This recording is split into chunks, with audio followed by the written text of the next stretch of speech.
Something interesting is happening at Augusta National. It's been a bit of a mystery, buried away in Augusta's hallowed turf since the first Masters in 1934. But now, it's a mystery that we are finally starting to understand. And once you see it, you won't be able to unsee it, because it's littered all over the place at Augusta National. It's here, and here, and here, and right here, on its most famous holes, on its most iconic shots. Over the past 20 years, this mystery has revealed itself as a fascinating little wrinkle in Masters lore, one that advantages only a handful of golfers that walk these iconic fairways.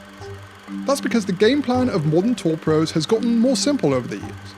To hit one shot off the tee, to get really good at that one shot, and to never deviate from that plan. But the genius of Augusta National is that it forces modern players to deviate, except for one small group of golfers who, by happy coincidence, get to do exactly what they do best. They don't really have to deviate at all because their game plan fits Augusta National like a glove, or rather like a green jacket, which they've become very good at collecting in recent years. Exactly 20 years ago, Phil Mickelson did it. He won his first green jacket. You probably remember it well. He was so excited that he jumped a hole 6 inches off the ground. An image that became so iconic that Phil even made it his own logo.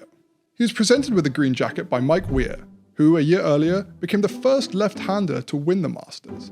And those wins opened the Masters floodgates for lefties. Phil won again, and then Bubba Watson came along and won it twice.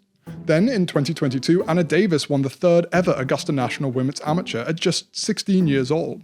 Between 1934 and 2002, 66 Masters came and went without a lefty winner. And then, in the 20 Masters since, lefties have started collecting green jackets at an astonishing rate. And that's not to mention all the top 10s they've racked up along the way. Like Phil Mickelson finishing T2 at the 2023 Masters out of nowhere.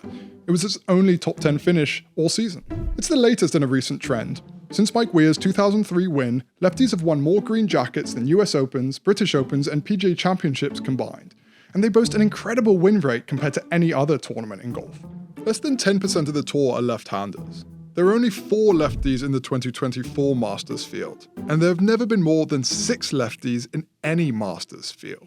So why is this happening? How is this happening? Why are all these lefties doing so well at Augusta National, despite being so vastly outnumbered? The first thing you need to know is that perfectly straight shots just don't really exist in golf. There are basically only 2 ways of hitting a golf ball. A shot that moves from right to left, which we call a draw for right-handed golfers, or a shot that moves from left to right, which is a fade. For left-handed players, these are flipped. Left-handed fades go from right to left, and their draws go from left to right. Pretty simple. Pros used to prefer hitting draws, because they had less backspin, which helped give them a little more distance and rollout off the tee. But as their equipment started to change, so did the way players used them. Metal woods replaced persimmon driver heads, and along with modern golf ball and shaft technology, all these things combined were designed to shave off excess backspin. It created an interesting problem where pros, especially high-speed pros, got spooked by the idea of hitting too many draws. That's because even the slightest of mishits with a draw could now come off with too little backspin. And that sends the ball dive-bombing uncontrollably left. I like the right miss. I mean, as long as it's going to the right, that's all that matters. No left balls. Nope. So over the years, players have adapted, and they've become slightly more one-dimensional off the tee. And that's intentional. They've used this new technology to become specialists at hitting low-spin, flat fades. It gives these players all the power they need, but with more margin for error on mishits.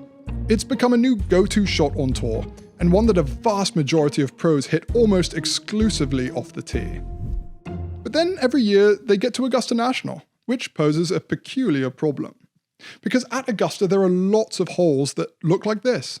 Holes that move from right to left around tall pine trees. For example, just on the front 9, the second hole is like this. The 5th hole is like this, the approach shot on 8 is like this, and the 9th hole looks like this. For all these new school right-handed faders, it makes for some awkward shots that just don't really fit their eye and definitely not their shot shape. But for left-handed faders, the shape is flipped, and it fits perfectly. What was an awkward shot for righties is now just a really comfortable one for lefties. And this subtle lefty advantage is littered everywhere on the back 9. Because the pines on the dogleg 10th hole literally force players to move their tee shot from right to left, a common strategy you'll see among faders is to drop down to hit a 3-wood or a 2-iron, which give them a little more safety and control as they try to hit that uncomfortable draw around the corner without risking the out of bounds on the left. Scottie Scheffler often pairs this strategy with a really weird looking follow through. That's because he ordinarily hits fades, but he's trying so hard to draw it on this hole.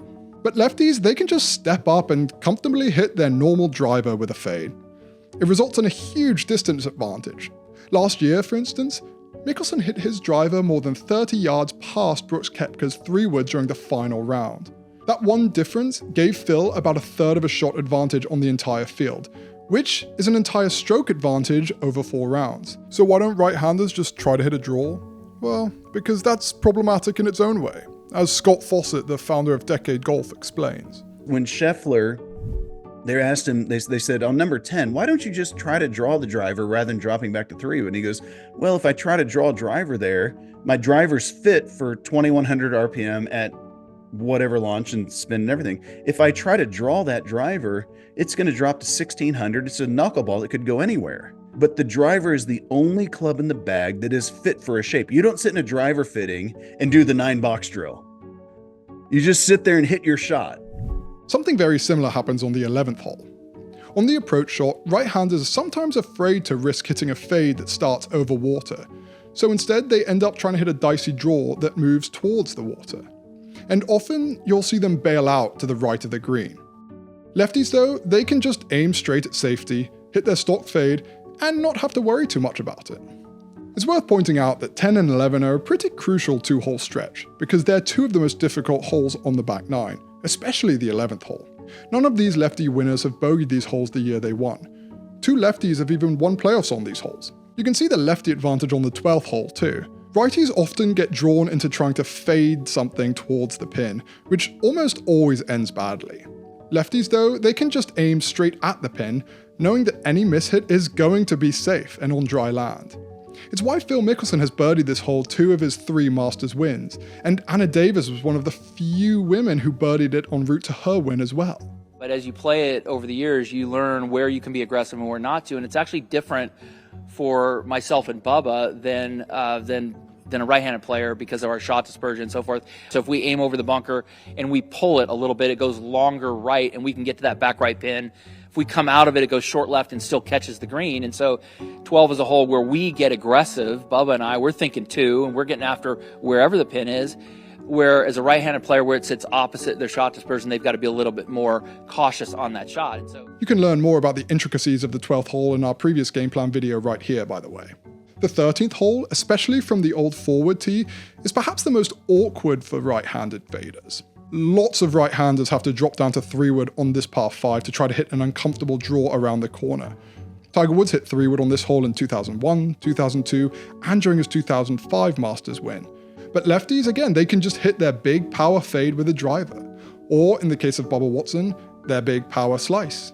His birdie to Spieth's par on this hole helped him secure his 2nd green jacket in 2014. Every left-handed winner at Augusta National has birdied this hole. That's because it just fits their eye so well. The lefty advantage really just pops up everywhere when you go looking for it. On the 14th hole, the hole moves slightly from right to left.